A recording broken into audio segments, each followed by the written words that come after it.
اور وہ دونوں فرشتے شام کو سدوم میں آئے، اور لوط سدوم کے پھاٹک پر بیٹھا تھا، اور لوط ان کو دیکھ کر ان کے استقبال کے لیے اٹھا اور زمین تک جھکا اور کہا، اے میرے خداوندو، اپنے خادم کے گھر تشریف لے چلیے اور رات بھر آرام کیجیے اور اپنے پاؤں دھوئیے اور صبح اٹھ کر اپنی راہ لیجیے۔ اور انہوں نے کہا، نہیں، ہم چوک ہی میں رات کاٹ لیں گے۔ لیکن جب وہ بہت بجد ہوا تو وہ اس کے ساتھ چل کر اس کے گھر میں آئے، اور اس نے ان کے لیے ضیافت تیار کی اور بے خمیری روٹی پکائی، اور انہوں نے کھایا۔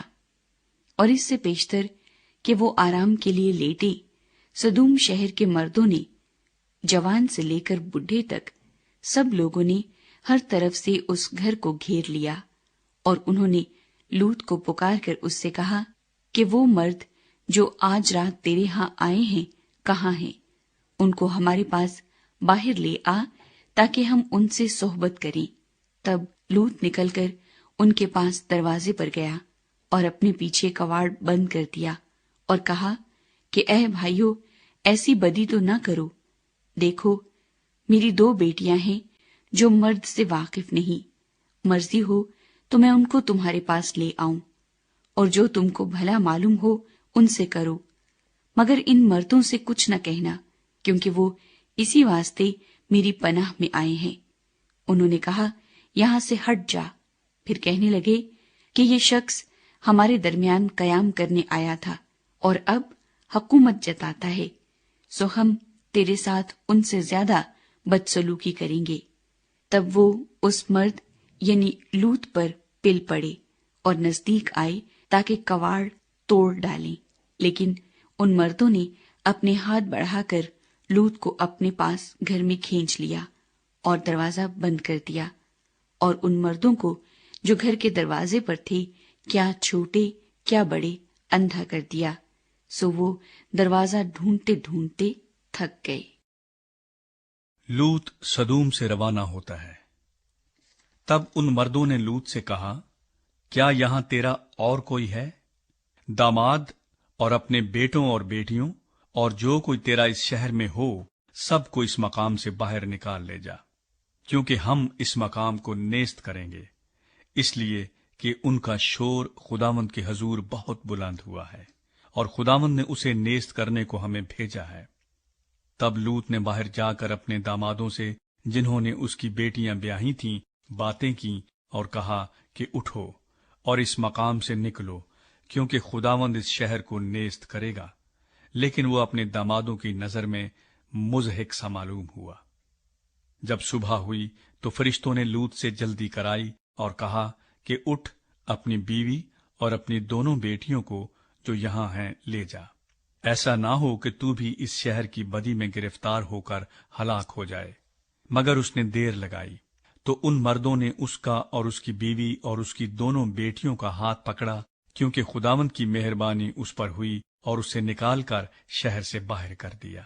اور یوں ہوا کہ جب وہ ان کو باہر نکال لائے تو اس نے کہا، اپنی جان بچانے کو بھاگ، نہ تو پیچھے مڑ کر دیکھنا، نہ کہیں میدان میں ٹھہرنا، اس پہاڑ کو چلا جا، تا نہ ہو کہ تو ہلاک ہو جائے۔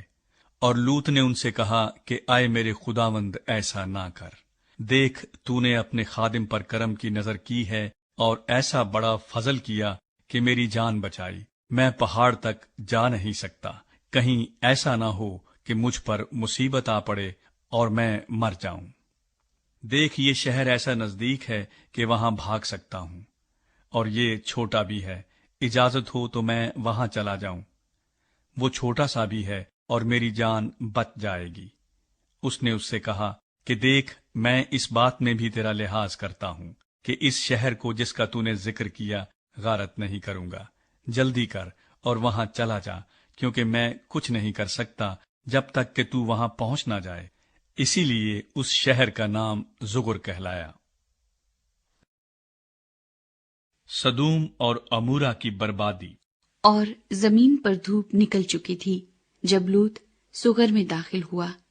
تب خداوند نے اپنی طرف سے سدوم اور عمورہ پر گندھک اور آگ آسمان سے برسائی، اور اس نے ان شہروں کو اور اس ساری ترائی کو اور ان شہروں کے سب رہنے والوں کو اور سب کچھ جو زمین سے اگا تھا غارت کیا، مگر اس کی بیوی نے اس کے پیچھے سے مڑ کر دیکھا اور وہ نمک کا ستون بن گئی۔ اور ابراہم صبح سویرے اٹھ کر اس جگہ گیا جہاں وہ خداوند کے حضور کھڑا ہوا تھا، اور اس نے سدوم اور امورا اور اس ترائی کی ساری زمین کی طرف نظر کی، اور کیا دیکھتا ہے کہ زمین پر سے دھواں ایسا اٹھ رہا ہے جیسے بھٹی کا دھواں۔